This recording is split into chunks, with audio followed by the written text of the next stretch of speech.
Mata Air di Bayangan Bukit. Audiobook novel silat.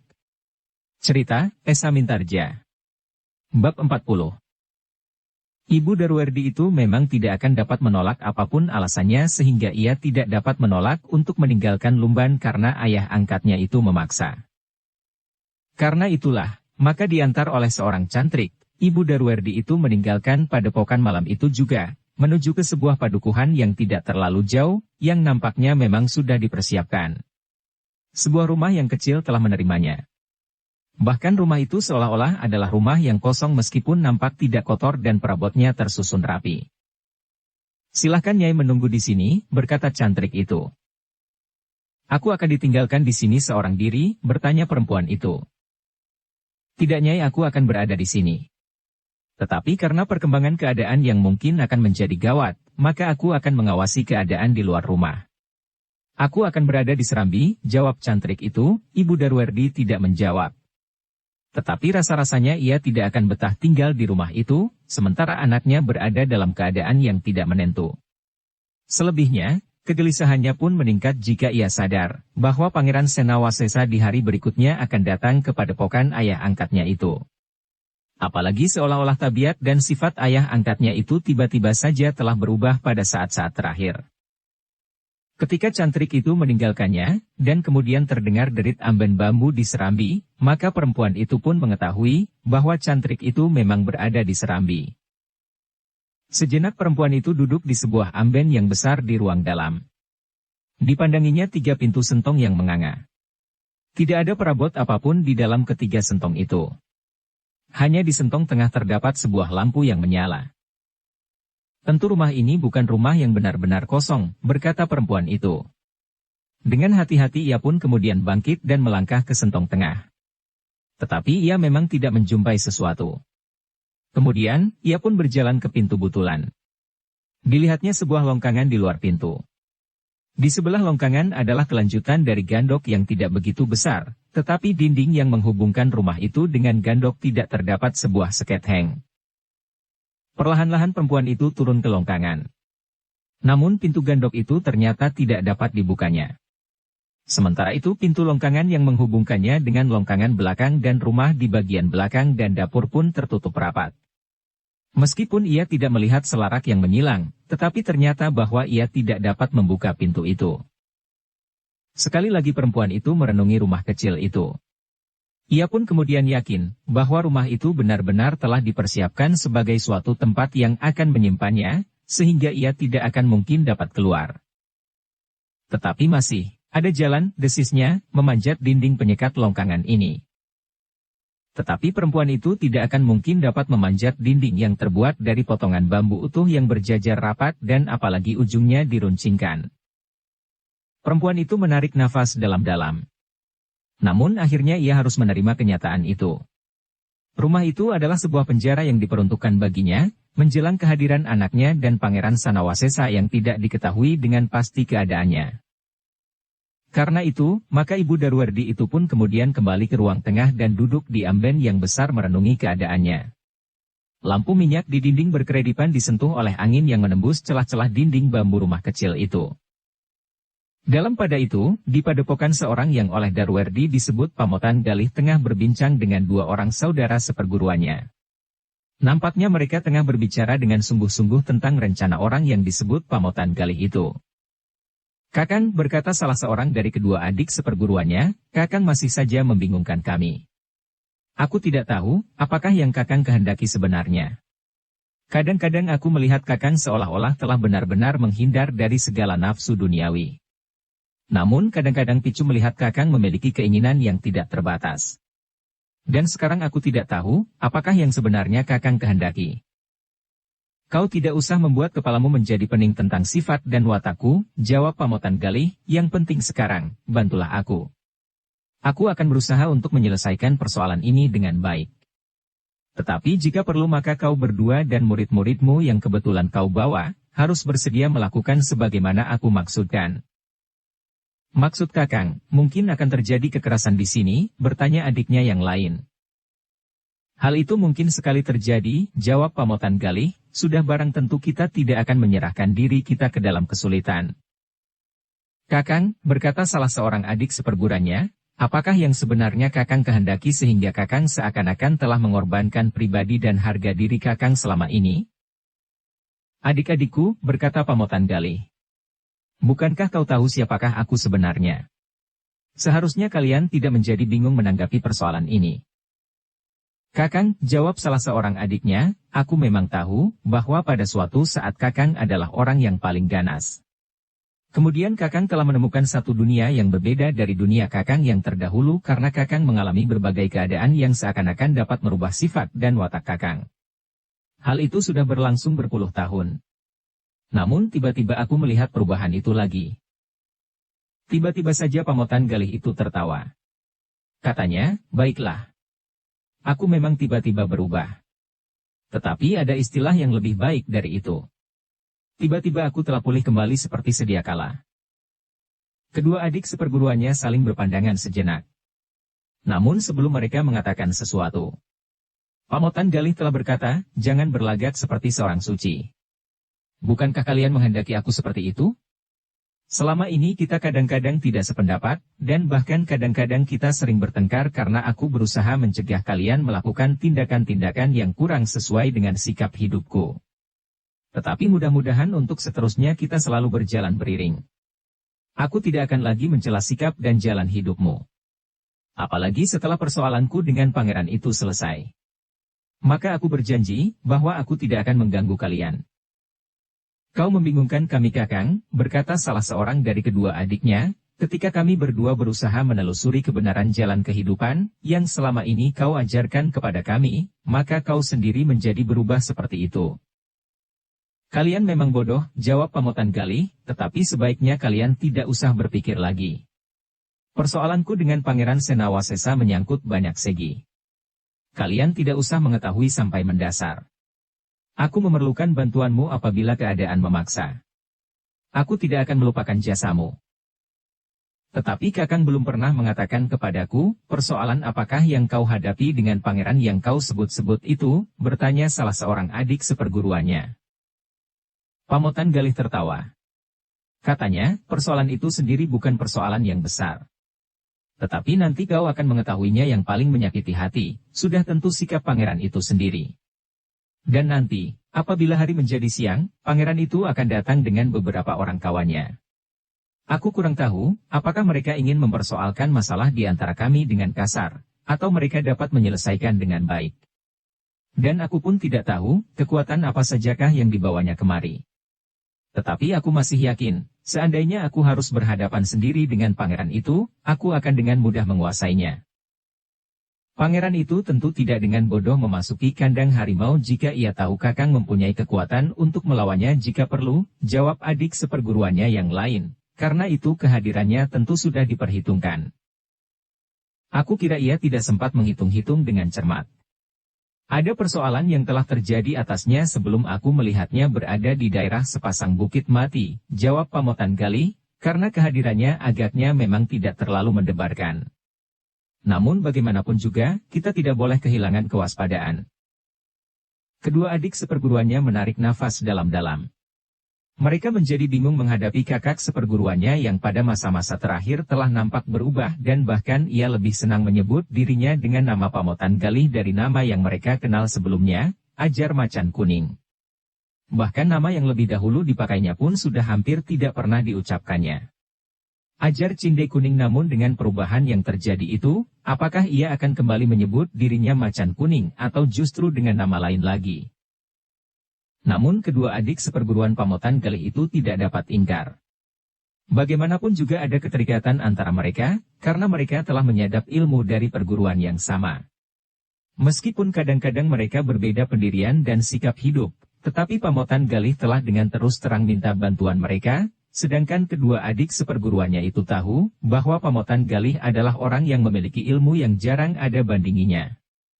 Jika bukan karena keadaan yang memaksa, maka ia tidak akan memerlukan bantuan adik-adik seperguruannya. Karena itu, maka salah seorang adik seperguruannya itu pun kemudian berkata, baiklah Kakang. Aku akan membantu Kakang meskipun aku belum jelas persoalannya. Tetapi jika Kakang menyebut daerah sepasang bukit mati, maka aku teringat kepada masalah yang berkembang sekarang ini. Ada beberapa pihak yang menganggap bahwa di sepasang bukit mati terdapat pusaka peninggalan seorang Senapati Majapahit yang tergeser dalam perjalanannya menyingkir karena ia tidak berhasil mempertahankan kota raja itu. Pamotan Galih mengerutkan keningnya. Namun justru karena adik seperguruannya telah menyinggung, maka katanya, mungkin pangeran itu berada di daerah sepasang bukit mati juga dalam hubungan dengan pusaka itu. Tetapi ia mempunyai satu persoalan khusus dengan aku. Agaknya ia memang akan menghubungkan persoalan ini dengan pusaka yang kau sebutkan itu. Kedua adik seperguruannya mengangguk-angguk. Sementara itu, langit menjadi semakin terang. Karena itu, maka Pamotan Galih itu pun kemudian berkata, beristirahatlah. Masih ada waktu. Aku kira menjelang tengah hari mereka baru akan tiba. Mereka masih akan menempuh perjalanan yang meskipun tidak terlalu jauh, tetapi kadang-kadang membingungkan, sehingga mereka akan selalu memperhatikan setiap jalan simpang. Apakah mereka pernah datang kemari? Bertanya salah seorang adik seperguruan itu. Mereka membawa cucuku sebagai penunjuk jalan. Itulah yang mendebarkan. Tetapi aku harus menyelamatkan anak itu. Namun agaknya cucuku itu kurang dapat mengingat jalan yang harus dilaluinya, sehingga perjalanan mereka akan menjadi sangat lamban. Kedua saudara seperguruannya itu pun mengangguk-angguk pula. Sudahlah, berkata Pamotan Galih, kalian memang perlu beristirahat. Kedua orang itu pun kemudian meninggalkan kakak seperguruannya. Mereka kembali ke pondok mereka di dalam lingkungan padepokan itu. Namun agaknya mereka tidak langsung dapat beristirahat. Dua orang murid yang terbaik dari salah seorang di antara keduanya menemui mereka di Serambi. Namun adik seperguruannya Pamotan Galih itu berkata, sudahlah. Jangan terlalu banyak memikirkan peristiwa-peristiwa yang bakal terjadi. Nanti aku akan memberitahukan kepada kalian. Sekarang kita mendapat kesempatan istirahat sampai matahari sepenggalah. Beberapa orang yang akan terlibat dalam persoalan ini baru akan datang nanti tengah hari. Kedua orang itu pun mengangguk-angguk. Namun sebelum mereka kembali ke bilik masing-masing, salah seorang adik seperguruan Pamotan Galih itu pun berpesan, katakan kepada kawan-kawanmu. Kita menunggu. Kedua orang itu pun kemudian meninggalkan tempat itu. Namun mereka masih tetap membawa teka-teki yang menggelisahkan. Dan teka-teki itu pun kemudian tersebar di antara kawan-kawan mereka. Namun demikian mereka memang masih sempat beristirahat. Meskipun langit kemudian menjadi terang, tetapi mereka masih sempat berbaring di pembaringan dan bahkan tidur beberapa saat. Ketika matahari sepenggalah, barulah mereka terbangun dan dengan tergesa-gesa membenahi diri. Ki Wanda Manyar tidak dapat mengatakan apa yang akan terjadi sebentar lagi, berkata salah seorang murid adik seperguruan Pamotan Galih itu. Nampaknya Ki Pamotan Galih juga masih belum tahu dengan pasti, jawab yang lain, Ki Lurah Ragapasa juga selalu dibayangi oleh keraguan-raguan. Menurut Ki Lurah Ragapasa, ada yang disembunyikan oleh kakak seperguruannya itu. Keduanya mengangguk-angguk. Tetapi mereka tidak berbicara lebih jauh, karena mereka melihat kedua adik seperguruan Pamotan Galih itu lewat. Ketika Ki Wanda Manyar dan Ki Ragapasa sampai di depan sanggar, maka mereka pun mendengar kakak seperguruannya memanggil mereka. Ketiganya pun kemudian berbincang beberapa saat di dalam sanggar. Namun agaknya Pamotan Galih telah benar-benar bersiap untuk menghadapi segala kemungkinan. Dalam pada itu, maka Pangeran Senawasesa dan kelompok kecilnya telah melanjutkan perjalanan. Mereka masih melihat beberapa tanda yang mendebarkan. Semakin lama rasa-rasanya menjadi semakin banyak, sehingga dengan demikian mereka mengira bahwa mereka menjadi sudah semakin dekat, meskipun Darwerdi tidak mengatakannya. Sebenarnya lah Darwerdi menjadi semakin gelisah. Ia sadar apa yang bakal dikehendaki oleh kakeknya itu atas Pangeran Senawasesa. Dan ia menyesal bahwa orang-orang Sanggar Gading tidak terlalu mudah dikelabui. Jika ia berhasil maka pangeran itu tidak perlu berhadapan langsung dengan gurunya. Jika pangeran itu dihadapkan kepadanya dengan tidak berdaya, maka Darwerdi akan dapat mengekang diri. Apalagi ibunya selalu berpesan, jangan sakiti orang itu. Darwerdi menarik nafas dalam-dalam. Ia memang tidak dapat ingkar, bahwa ibunya pun menyembunyikan sesuatu tentang orang yang bernama Pangeran Senawasesa itu. Demikianlah mereka menelusuri daerah yang semakin lama menjadi semakin datar dan lapang. Mereka tidak lagi berada di tengah-tengah daerah yang liar. Tetapi mereka sudah berada di bulak-bulak panjang. Darwerdi mengenali daerah itu lebih baik dari sebelumnya. Ia tidak lagi bingung oleh tikungan-tikungan sempit atau kepepatan pepohonan hutan. Namun demikian, rasa-rasanya mereka berada di daerah yang terpisah. Mereka melihat bukit-bukit kecil bagaikan dinding yang melingkar. Meskipun mereka melihat sawah yang hijau, namun seolah-olah mereka berada di tempat yang terasing. "Kita sekarang berada di mana, Darwerdi?" bertanya Pangeran Senawasesa. "Apakah perjalanan kita masih panjang?" Darwerdi masih saja ragu-ragu. Tetapi bukan lagi karena ia ingin mengingkari tanggung jawab, tetapi justru karena ia memikirkan, apa yang akan terjadi atas pangeran itu jika mereka benar-benar pergi ke padepokannya dan bertemu dengan gurunya yang juga kakek angkatnya itu. Tetapi tidak ada jalan untuk menghindar. Mereka sudah berada di jalan lurus menuju ke mulut gerbang padepokannya. Karena itu, maka kemudian katanya, "Pangeran, sebenarnya lah kita sudah berada di hadapan padepokan kami.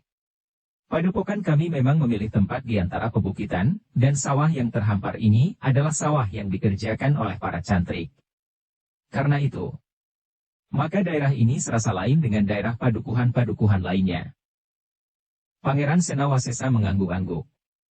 Sementara itu Darwerdi pun berkata selanjutnya, "Jika aku menjadi ragu-ragu dan gelisah, bukanlah karena aku ingin ingkar dari tanggung jawab. Tetapi jika pangeran masih mempunyai sedikit kepercayaan kepadaku, sebenarnya lah aku gelisah membayangkan sikap guru terhadap pangeran."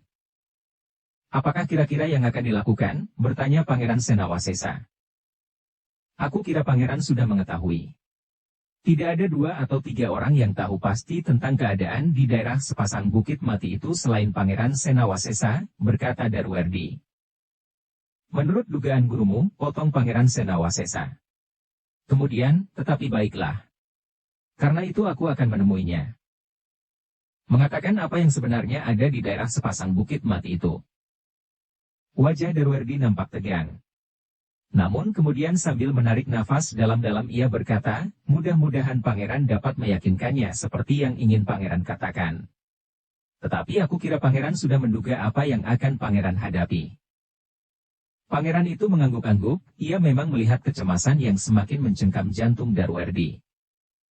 Dan Pangeran Ilu pun percaya bahwa hal ini bukan satu hal yang dibuat-buat oleh anak muda itu. Tetapi Pangeran Senawasesa sudah bertekad bulat. Karena itu maka katanya, "Kita akan melanjutkan perjalanan." Kiai Kanti menarik nafas dalam-dalam. Katanya, nampaknya pangeran memang sudah bersiap-siap menghadapi segala kemungkinan yang mungkin terjadi. Karena itu, sebaiknya kita memang meneruskan perjalanan. Kita sudah berada sehari semalam lebih di perjalanan. Kita sudah cukup masak mempertimbangkan segala sesuatu yang dapat terjadi atas kita. Pangeran Senawasesa mengangguk-angguk. Dipandanginya Darwerdi sambil berkata, "Kita akan menghadap gurumu, Darwerdi. Meskipun aku tahu gurumu adalah orang yang luar biasa, melampaui setiap orang di antara kita." Darwerdi tidak menjawab.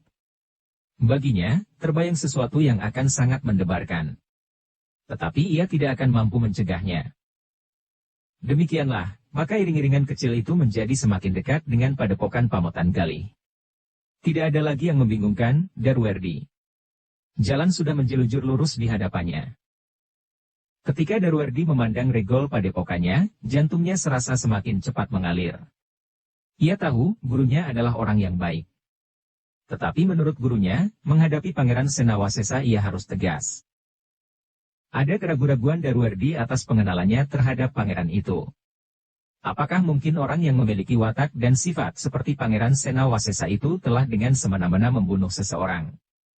Bagaimana jika pembunuhan itu terjadi di peperangan?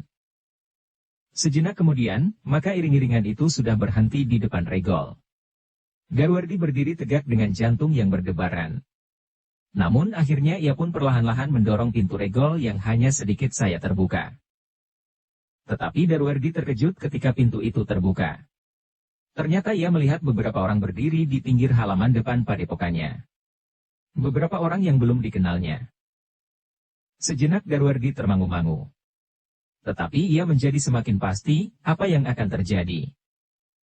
Darwerdi yang sudah turun dari kudanya itu pun kemudian menuntun kudanya memasuki padepokannya diiringi oleh orang-orang yang lain dalam iringan-iringannya. Pangeran Senawasesa yang berada di belakang Darwerdi memandang keadaan sekeliling. Dan ia pun sadar bahwa segala kemungkinan akan dapat terjadi. Ketika mereka menambatkan kuda-kuda mereka pada patok-patok yang tersedia, maka seorang cantrik yang sudah dikenal oleh Darwerdi berkata, "Ki Ajar Pamotan Galih sudah menunggu." Darwerdi menarik nafas dalam-dalam. Kemudian ia pun bertanya di mana kakek sekarang? Ki Ajar ada di bangsal tengah. Silahkan duduk di pendapa bersama para tamu. Aku akan menyampaikannya, berkata cantrik itu. Darwerdi mengangguk. Sementara cantrik itu pergi, maka Darwerdi pun mempersilahkan kawan-kawan seperjalanan bersamanya dalam iring-iringan kecil itu pun naik ke pendapa. Swasti menahan desis yang sudah hampir terlontar di bibirnya. Namun ketika ia berjalan ke pendapa, ayahnya mendekatinya sambil bertanya, "Sakit?" Tetapi Swasti menjawab singkat, "Tidak apa-apa." Ayahnya tersenyum. Anaknya memang keras hati. Namun ia melihat bahwa anaknya menjadi sangat letih setelah perjalanan berkuda yang cukup panjang. Sejenak kemudian mereka sudah duduk di pendapa. Swasti yang gelisah, setiap kali bergeser sejengkal. Agaknya pelana kuda itu benar-benar telah menyakitinya, betapapun ia mempunyai daya lahan tubuh yang kuat.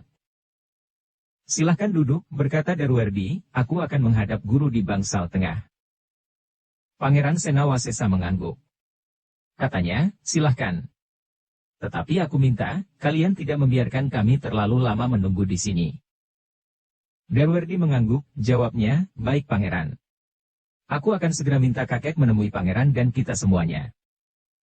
Sejenak kemudian Darwerdi pun pergi ke bangsal tengah. Ia mengerutkan keningnya ketika dilihatnya dua orang bersama kakeknya berada di bangsal itu. "Keduanya adalah kakekmu juga," berkata Pamotan Galih kepada Darwerdi yang memasuki bangsal itu, "Marilah. Masuklah." Darwerdi pun kemudian duduk bersama kakek dan dua orang saudara seperguruan kakeknya itu. "Aku memang mengharap kau segera datang bersama pangeran itu," berkata kakeknya. "Di mana ibu, kakek?" bertanya Darwerdi. Pamotan Galih menarik nafas dalam-dalam.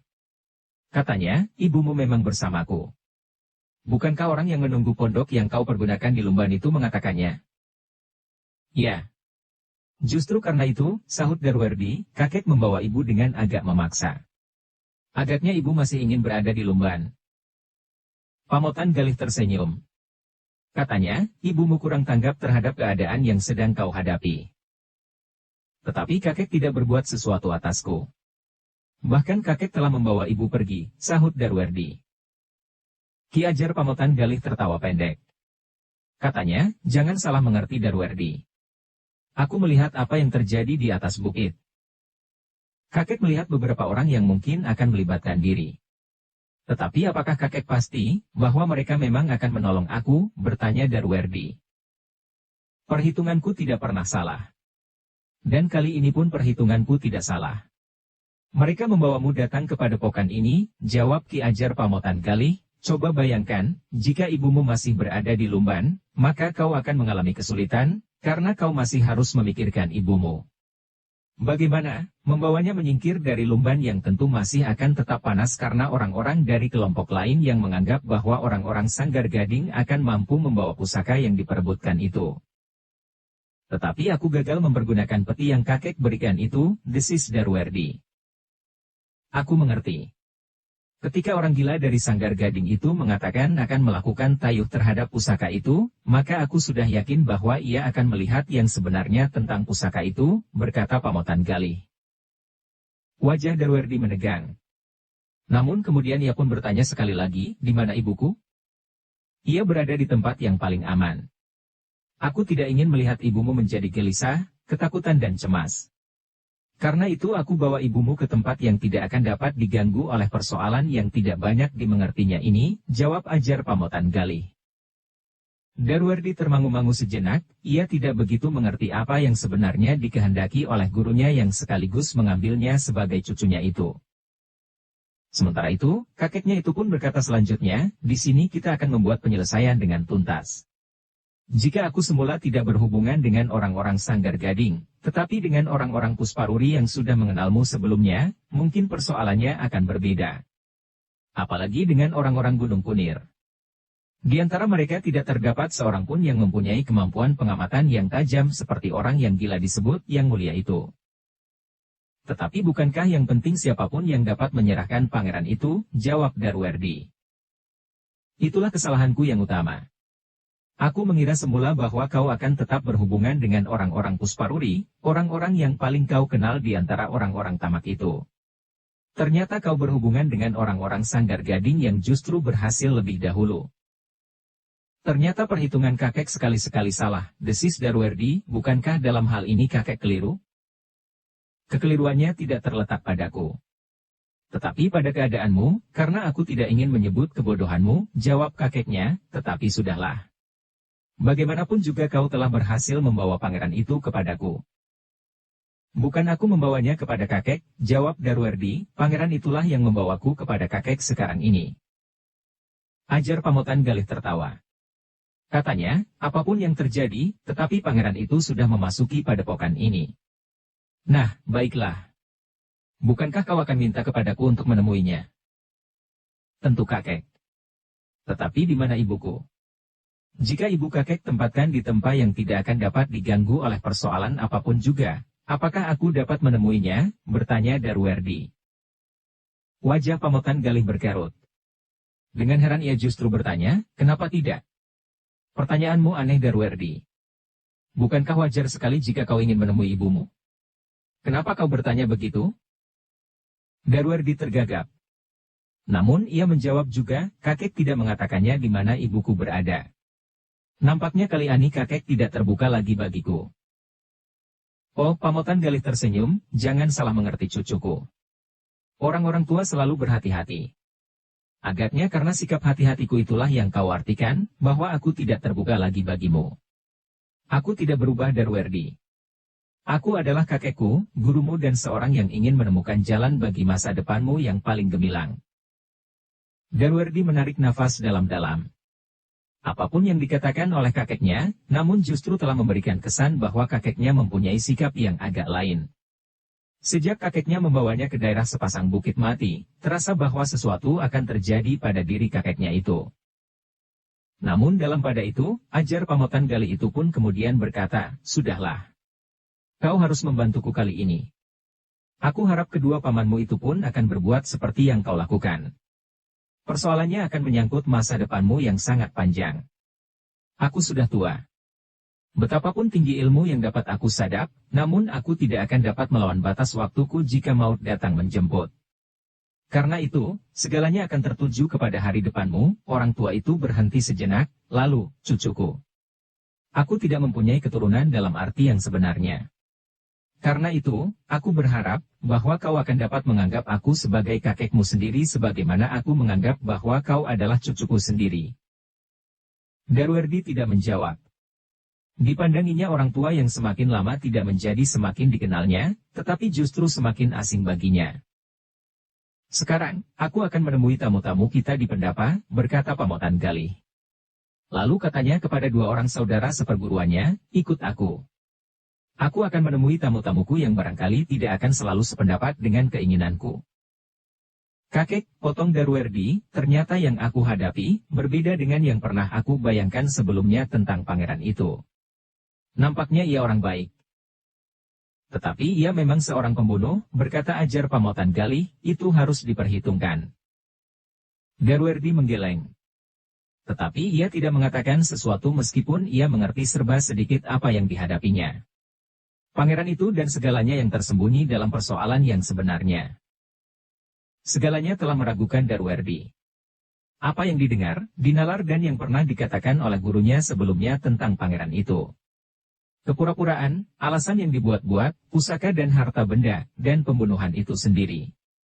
Jalur-jalur di batu karang pada Bukit Gundul itu, yang tidak mampu dipecahkannya untuk menemukan yang dicarinya, atau jalur-jalur itu memang tidak mempunyai hubungan sama sekali dengan pusaka yang sedang dicari itu.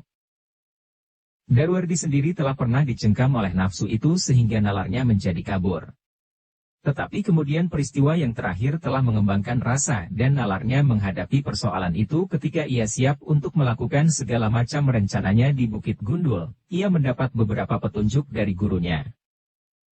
Apakah guru mengatakan yang sebenarnya atau sekedar menunjuk alasan saja bagiku untuk membawa pangeran itu kepadaku? Bertanya Darwerdi di dalam hatinya, atau sengaja membuat atau bingung.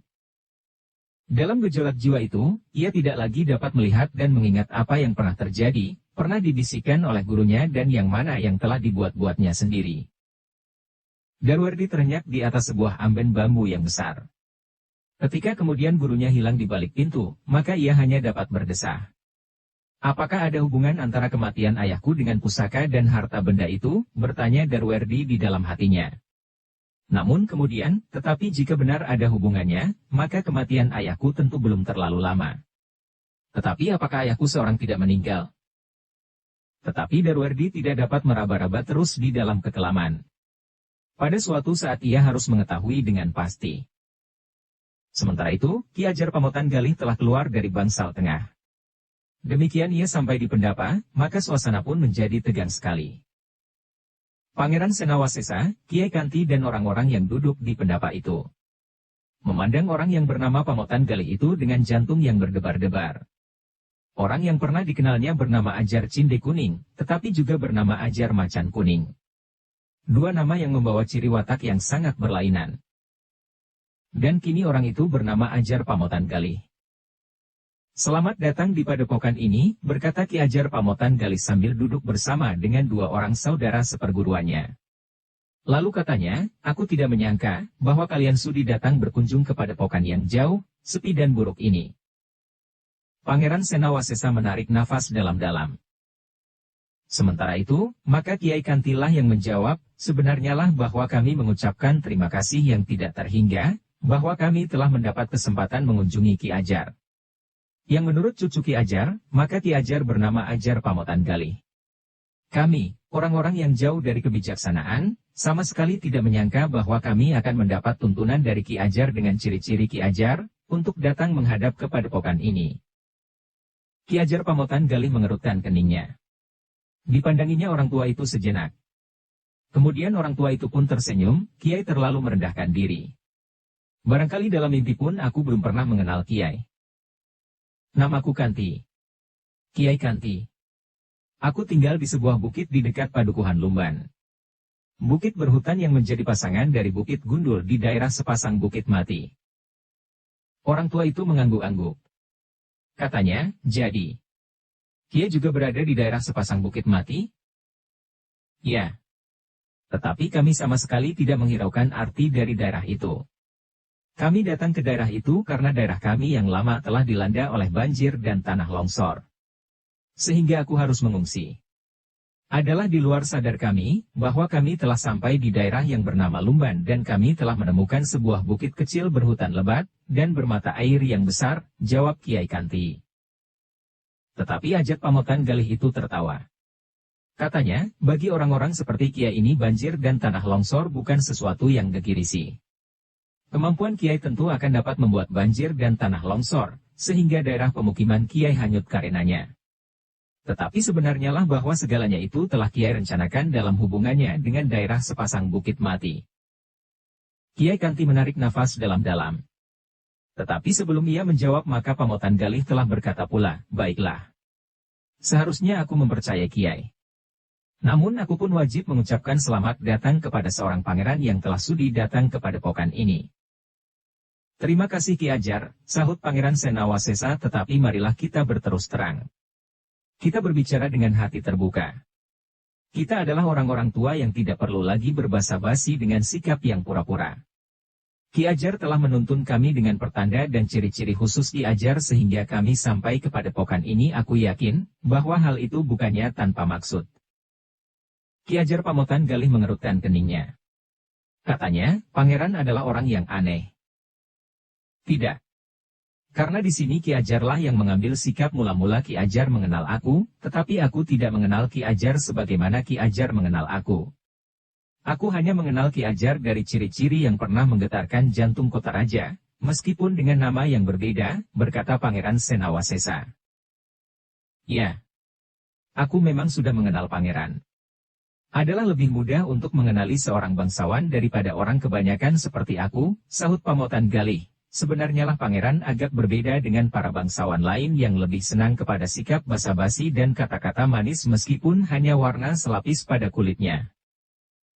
Mungkin aku memang agak berbeda.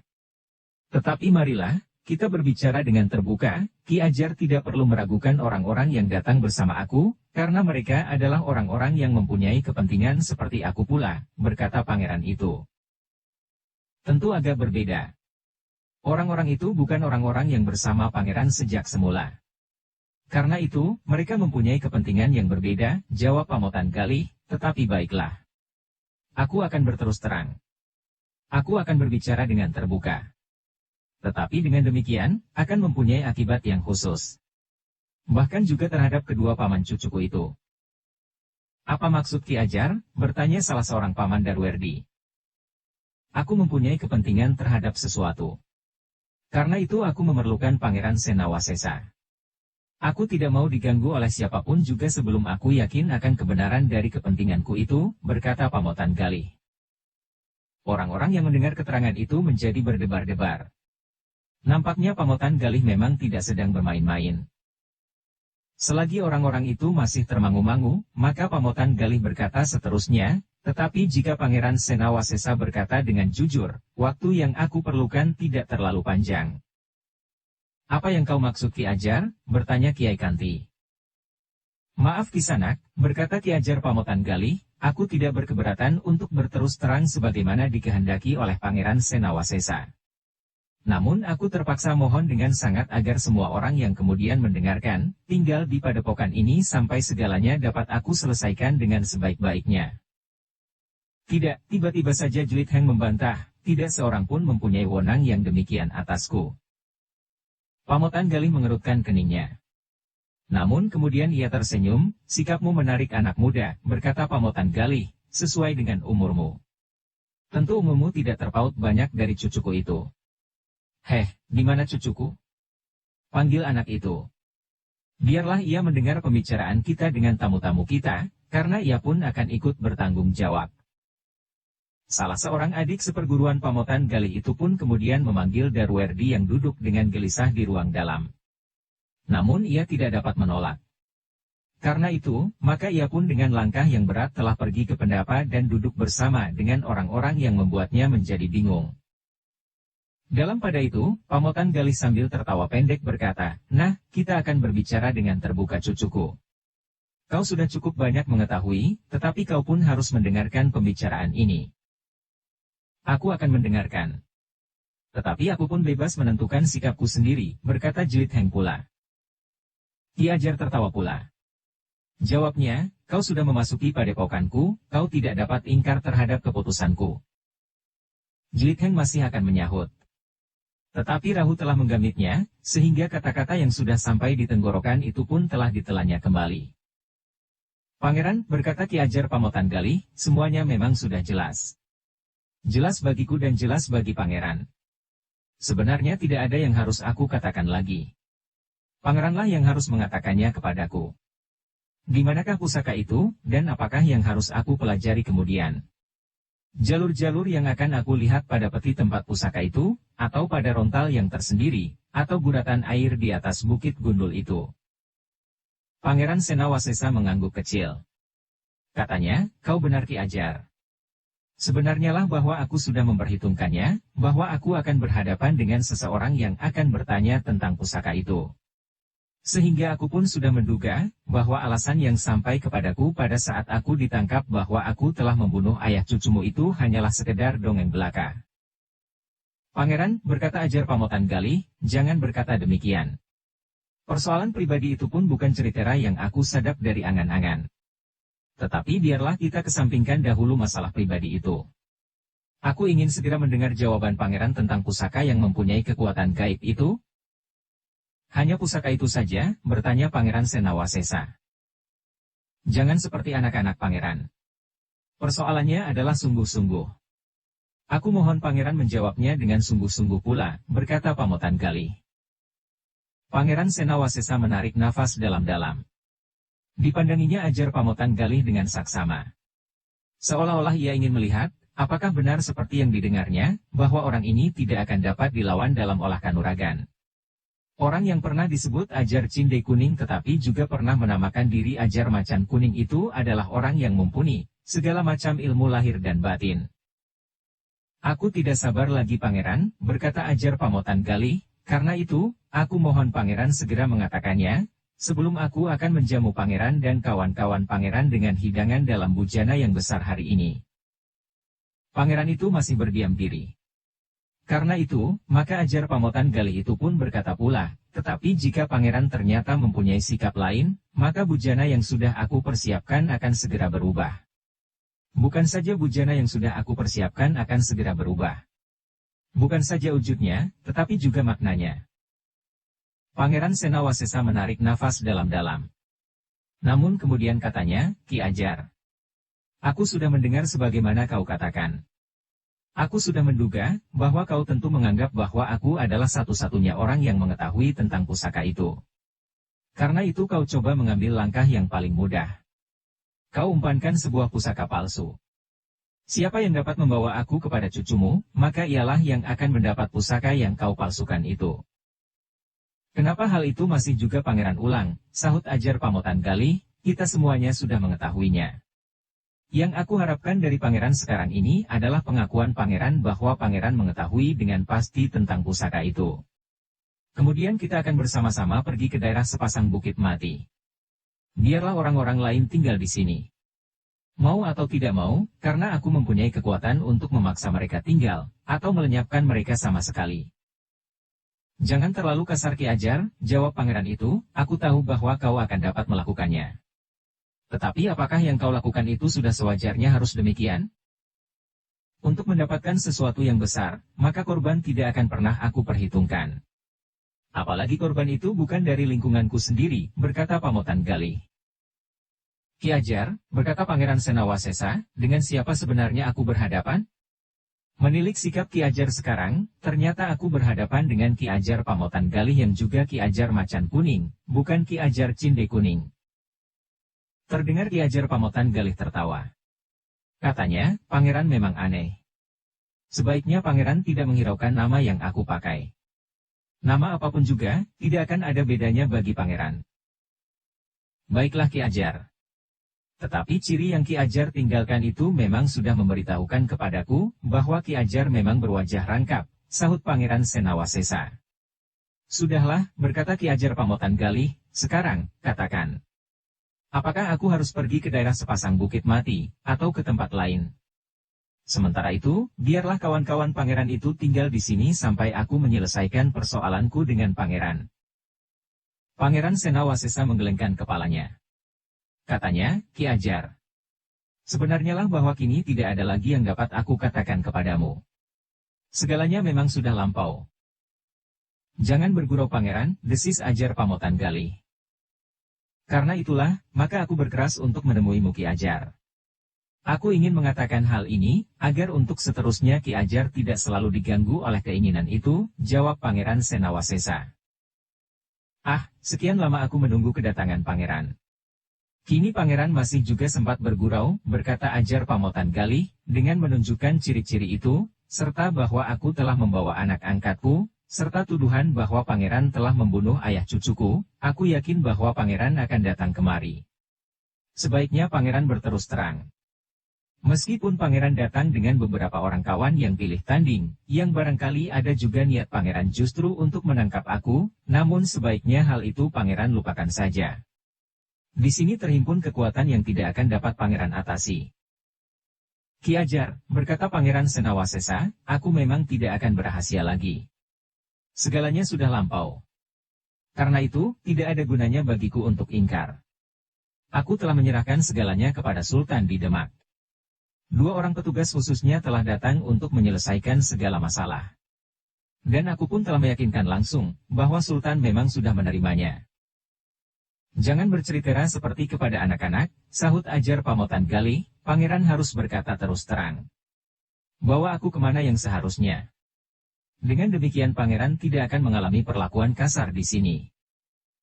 Aku sudah berterus terang, desis Pangeran Senawasesa, justru aku memang ingin mengatakan hal itu.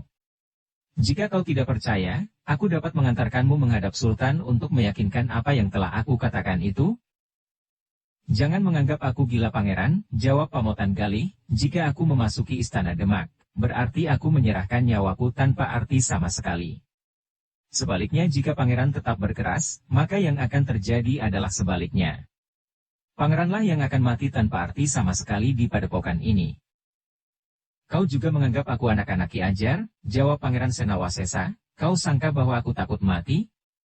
Aku memang percaya bahwa kau dapat membunuhku. Tetapi aku tidak takut mati. Wajah Ki Ajar Pamotan Galih menjadi tegang. Sementara itu Darwerdi pun menjadi berdebar-debar.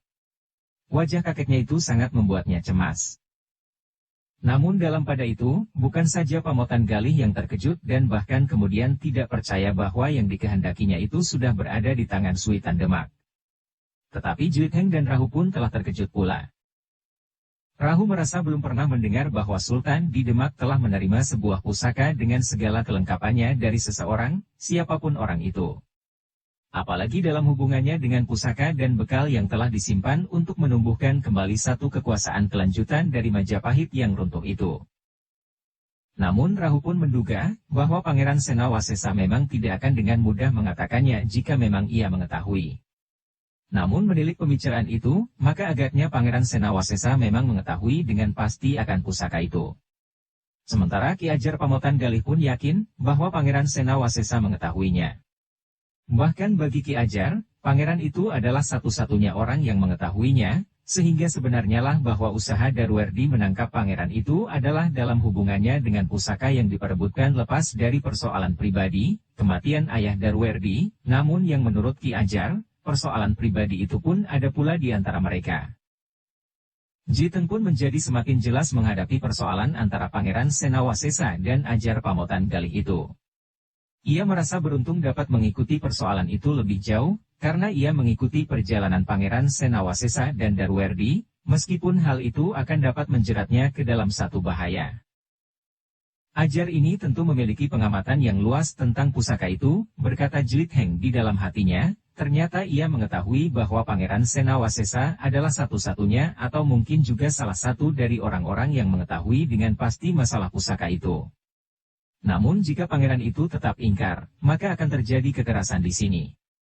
Bahkan seandainya pangeran itu bersedia membawa Ajar itu menelusuri jejak pusaka itu, di sini pun tentu akan terjadi kekerasan, karena aku dan mungkin juga orang-orang lain, tidak akan mau dipaksakan menunggu di tempat ini.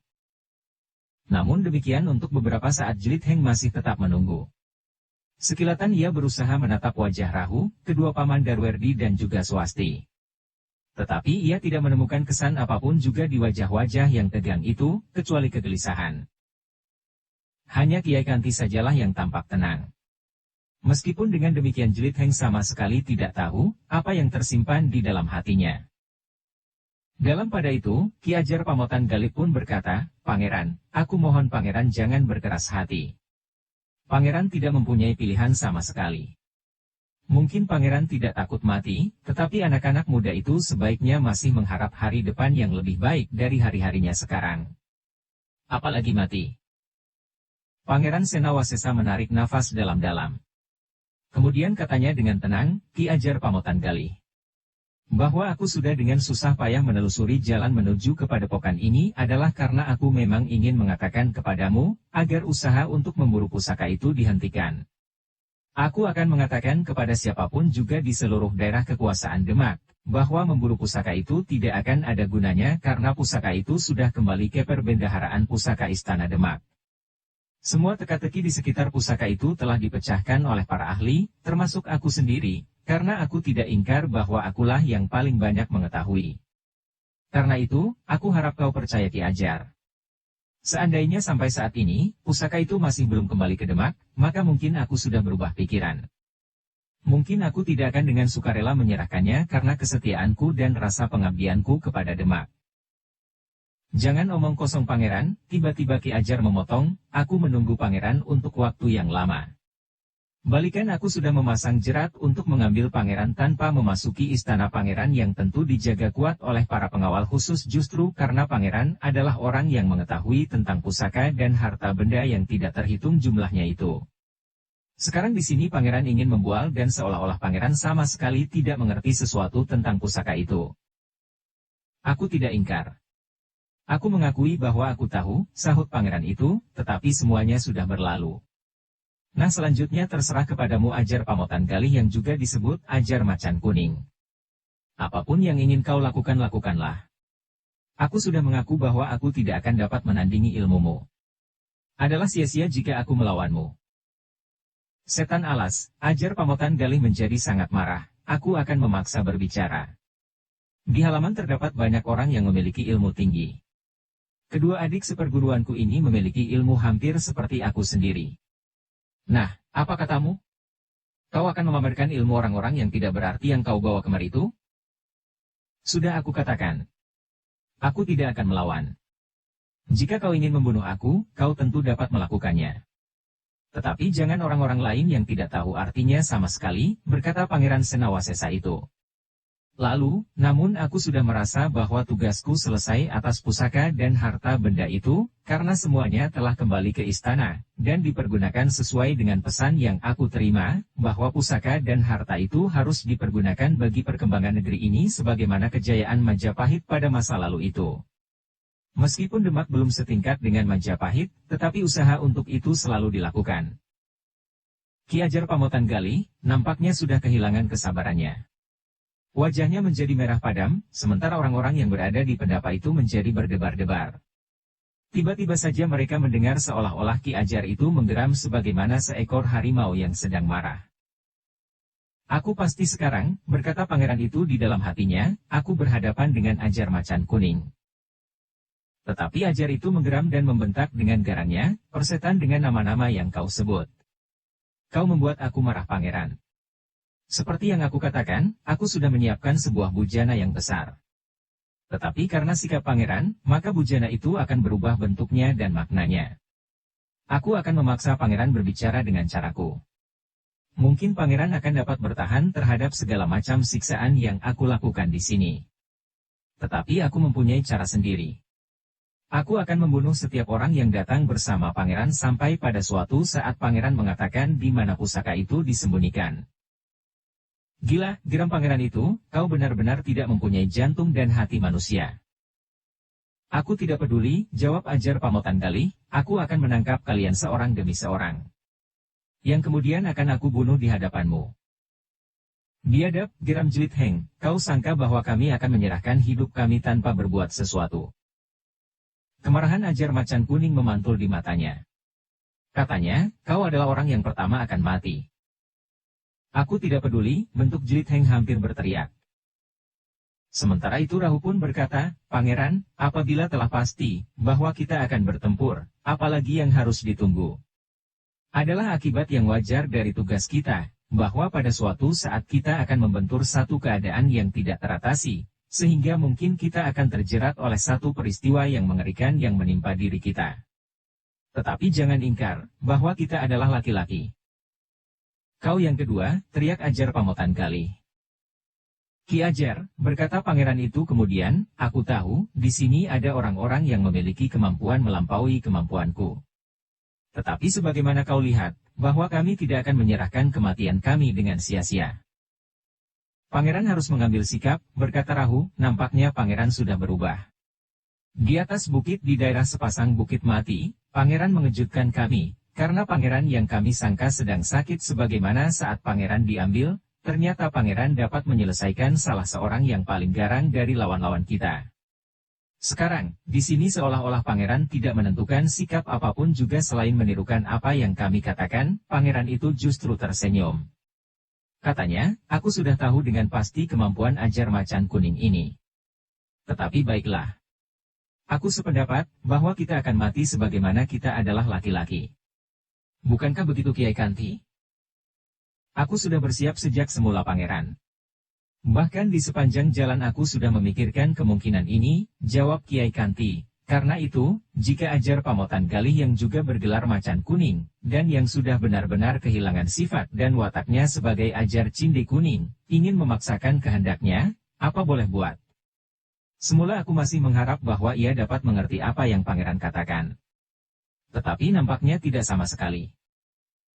Namun dalam pada itu, ternyata Ajar Pamotan Galih itu pun tertawa pula. Katanya, rencanaku memang sudah berubah. Semula aku memang hanya ingin bertemu dengan pangeran seorang diri.